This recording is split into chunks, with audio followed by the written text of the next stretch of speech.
Girls and Gloves. Boxing Unboxed.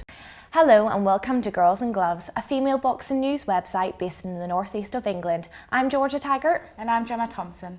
And today we're joined by Vic Brown and Georgia O'Connor. So Vic, do you want to tell us a little bit about yourself? Yeah, I'm basically based at the Teesside University in the Sport and Wellbeing Department. My main role is Lighten Your Load Coordinator, and then I also teach exercise classes on top of that as well. Yeah. And Georgia? I'm a boxer for the Great Britain team. I've been involved in the sport for around 11 years now. I'm the current Youth Commonwealth Games champion and European and World Championship silver medalist. Amazing. Great. So do you have anything coming up? Yes, actually I've got the Elite National Championships next weekend. I've got a straight final, so yeah, I'll be boxing then. That's my next sort of major thing. So you are both here today because you both have an interest in boxing. Vic, can you tell me a little bit about why you got into boxing in the first place? Yeah, I've always done a little bit through I've worked in gyms for nearly 20 years now, and even from being a kid I used to do a little bit of it, but never anything as up to your level, Georgia. But I've always just found it a fun way of getting fit, and it's always helped me feel more confident in myself as well. And I always found that when working with females doing boxing, they always felt better about themselves. And it was actually because of the Lighten Your Load scheme I went off and got my qualifications in it, because we wanted to use it as a way of helping females feel more empowered and to help them feel more confident in themselves.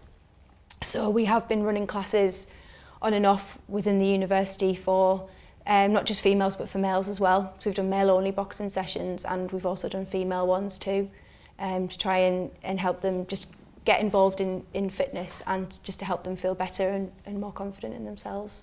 You mentioned you went and got your qualifications. What sort of qualifications did you get so to teach? It was Box England with the governing body. So it's basically the boxing skills, but just within, I suppose more, it's still learning the techniques and the technical side of boxing, but within fitness. So you can adapt it to beginner level easier, and obviously just cater it better for people within the gym environment, I suppose. But it can also be used for people in schools too, so it can be used for children as well as for adults. So. And Georgia, what about yourself? How did you get into boxing? Well, myself, I've always sort of been involved in fighting sports. I think my dad had a pair of gloves on me before I could even walk, so yeah, it became pretty natural to me that I was a fighter. I was involved in the sport of taekwondo for a few years, up until I was about 10. I had 3 national titles in the sport, but the sport sort of changed, and I sort of like fell out of love with it and the new style and the new techniques and the new scoring system, so to speak. I decided I wanted more of like a challenge. So my dad said, why not try boxing? Because like I said, when I was a kid, we used to do a bit of pads and things, obviously nothing serious, but yeah, he said, why not try boxing? So first walked into a boxing gym, I think I was 8 years old. And it was quite daunting being an 8-year-old girl and going to a gym full of like big men, you know, especially back then. Obviously women's boxing was pretty much unheard of and like very unpopular. So yeah, I started training when I was 8. I had my first fight when I was 14, and I never initially expected to like get as far as what I have. It was always just for self-defense, to be able to look after myself. But yeah, here I am, and yeah. So you just mentioned self-defense there, and Vic uses it in some of her classes. Tell me why do you need self-defense? How do you feel like boxing protects you? I feel like there's a number of ways boxing can protect you, not just physically, because obviously you learn to fight, you learn to defend yourself if for example you ever attacked or bullied in school and you're in a situation where you would need to sort of fight back and look after yourself. I think it also protects you mentally, if we can say that. It gives you a lot of mental strength and discipline as well, and you learn how to become like confident and sure of yourself. Yeah, I agree with Georgia. I mean, it's not about necessarily teaching people to attack.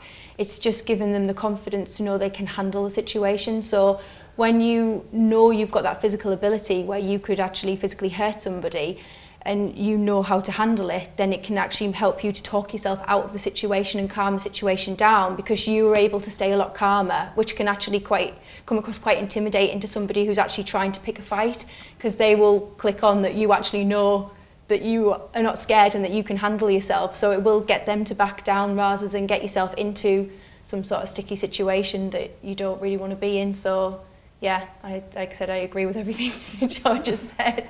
So I know you said before that you work in obviously the sport and wellbeing department. Yeah. Do you think that being able to defend yourself can help people's mental health in other ways? So do you think it can empower women and make them feel stronger? Most definitely. It helps to build up resilience. It helps them to be able to believe in themselves a lot more. So self-belief, self-worth and self-confidence have a massive role in mental health. You know, you can have somebody suffering with mental health, but if they're able to just feel better in themselves, it doesn't mean that the mental health is going to improve overnight, but it just gives them that little bit of strength to get through each day as it comes. And obviously just giving them a new set of skills as well, showing them that they are capable of doing things. And, you know, where in life where they struggle and they don't have much self-belief and self-worth, giving them different types of skills that they might be able to pick up quite easily, you know, obviously is just going to feed into that confidence and just help them realise that yes, I can actually do things that I never thought I'd be able to do. And I do see a lot of that in boxing when you do teach people how to do it properly, and they get some enjoyment from it as well. They do feel a lot better about themselves, because it's something that I find most people will shy away from. If they haven't seen it or experienced it before, they'll think, oh no, that's not for me, it's too dangerous or it's too technical. So yeah, just learning the basics can really, really help. Yeah, I agree. I think another key point as well, if you look at the mental health side of things, a lot of people that suffer with mental health, unfortunately, they don't know where to turn, they don't know, and a lot of them actually don't want to reach out because they think like they're putting a burden on their friends or families. So I think boxing sort of gives them a reason to take their mind off of what they're going through, and it gives them something to sort of, like, as you say, fight for. And what would you say to young girls that are nervous about starting boxing but would really like to? I would say it's completely normal to feel nervous, especially as a woman. It is still a male-dominated sport, so you are going to have them doubts in your mind, or what if I don't enjoy it, what if I'm judged and things. But I'd say if you didn't get nervous, then there's something wrong. You're not human if you don't get nervous. I still get nervous before every fight, even though I've been over it like loads and loads of times. So I'd say just push the nerves aside and just concentrate on what you want to do. If you have a desire to start boxing, then don't let doubts like overcome that desire, because that's what's really important. And why would you say that boxing has now become more popular within the female boxing side? It's role models, you know, people like Georgia, Nicola Adams, you know, there's a lot more female boxers, and obviously with the 2012 Olympics, the fact that females were allowed to fight in that, obviously there was a massive influx in females joining sports and taking part in physical activity. So, you know, when you give children role models to follow, obviously it's going to make a massive difference, and it's going to impact society on how females see themselves and see what they actually are capable of and what they can do. So I know you talked about it a little bit before, how you obviously got into the sport. Did you feel that sort of like those sort of nerves and be overcome with nerves when you first got into the sport, and do you still feel that as strongly now, or has the sport helped you overcome that? Yeah, of course. I mean, I was just a child, so I wasn't really aware of like gender stereotypes and stuff as like a teenager starting the sport would, so I wouldn't say it was very bad. But yeah, of course, I think with everything there's nerves, especially when there is a gender stereotype, which there was back then. So I was a little bit nervous, but it wasn't too bad. I was still able to go and like push the nerves aside and do what I felt like I was sort of born to do. But yeah, I think now it's very different. As Vic said, the London Olympics, I think, have really helped smash the stereotypes. I think a lot of girls like seeing the likes of Nicola Adams, Katie Taylor, like the champions of today boxing, and it's sort of helped like them see themselves as like they can do what men do and they can smash it, yeah. So you mentioned a little bit about the 2012 Olympics there. Do you think that obviously adding 2 weight classes to the 2020 Olympics will continue the growth in the sport for women? Yeah, definitely. I mean, the London 2012 Olympics only hosted 3 weight categories for women, and that was 51, 60 and 75 kilograms. And obviously there are massive gaps between those weights. So for example, someone who's not quite 60 kilograms but also not quite 75, like say if they were like 67, that leaves a massive gap. They would have to either starve themselves down to 60 or go right up to 75, and that can be very dangerous. So I think them putting a weight in between that, 69 kilograms, is going to be a massive help. And it's going to make more women, I think, want to participate in the sport because they know there is sort of a place for them without them having to really injure themselves potentially to fit into a weight category. Yeah. What do you think about that? I know obviously you work in the wellbeing side of sport. What do you think about having those gaps in weight categories which could cause women to obviously starve themselves to gain weight? Like Georgia said, they're having, from 60 to 75 is an enormous gap, and with women especially, playing around with your weight can be really dangerous because of, especially around mental health when it comes to body image. It's very hard for females in general, I think, that when they do take up sports where they do have to think about strength training and the body shape changes quite a lot, quite drastically. Society can be quite judgmental on that, and there's still a lot of stereotypes around that.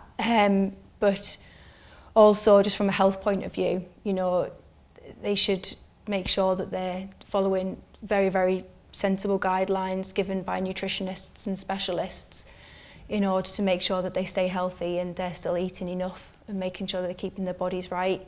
But yeah, being expected to gain a massive amount of weight or lose a massive amount of weight for a sport shouldn't, can be very detrimental, definitely. Yeah.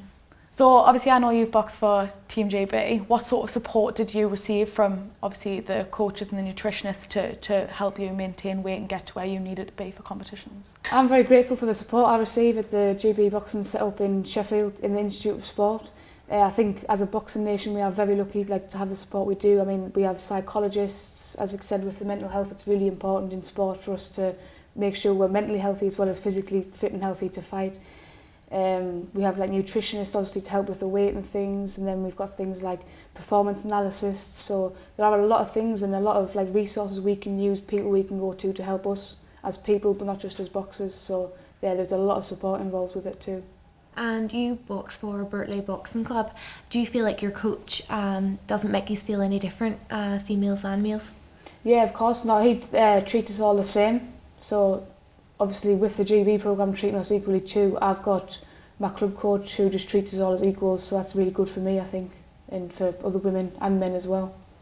So obviously with your scheme, the Lighten Load scheme, you also teach men as well, don't you? You run male classes. Yeah, the scheme I run is it's kind of like a referral scheme. So people come to it from counselling, and if they request to do the boxing, then it's one-on-one. So I do one-on-one with males and females, and then I try and run group sessions with them sometimes, or we set up classes through the Sport and Wellbeing themselves when we get funding. So we set up a boxing session. It's completely free to students as well. So a lot of the times we do leave it just open for males and females, and then in the past we have actually done males and females separately as well. And it's more to tap into the ones who are physically inactive and don't feel as confident to come to a class. So we've actually gone into the halls and done sessions as well for people who don't even want to kind of come into the sports facilities. Yeah. So to try and engage those students too. So we've been running Girls and Gloves for a little while now, and we're here to promote female boxing within the North East. What do you think about Girls and Gloves? Do you feel like it's a great platform for females of the North East? I feel like it's a fantastic way to promote not just female boxing but boxing as a whole. It makes it very known. Obviously these days everyone's on Instagram, everyone's on the phone and using social media and the internet, so it's a really effective way, I think, to promote it, and obviously that's going to inspire more people to take up the sport. So I think it's a brilliant way to promote it, and I've enjoyed working with you. And what about you? What do you think? Yeah, exactly the same as Georgia. I just think that it's to get it all together collectively. So from professional boxers to just people who want to take it up as a bit of fun or a bit of fitness. It hopefully inspires all females to do so. And I've enjoyed it as well, and I've been really honoured the fact that you've asked me to do it. So thank you. Thank you, and thank you so much for coming today. Yeah, thank you. So that's everything from us at Girls and Gloves, and thank you so much, Vic and Georgia, for coming and speaking to us today. Yeah, thank you so much. Your insight was great. Thank you. Girls and Gloves. Boxing unboxed.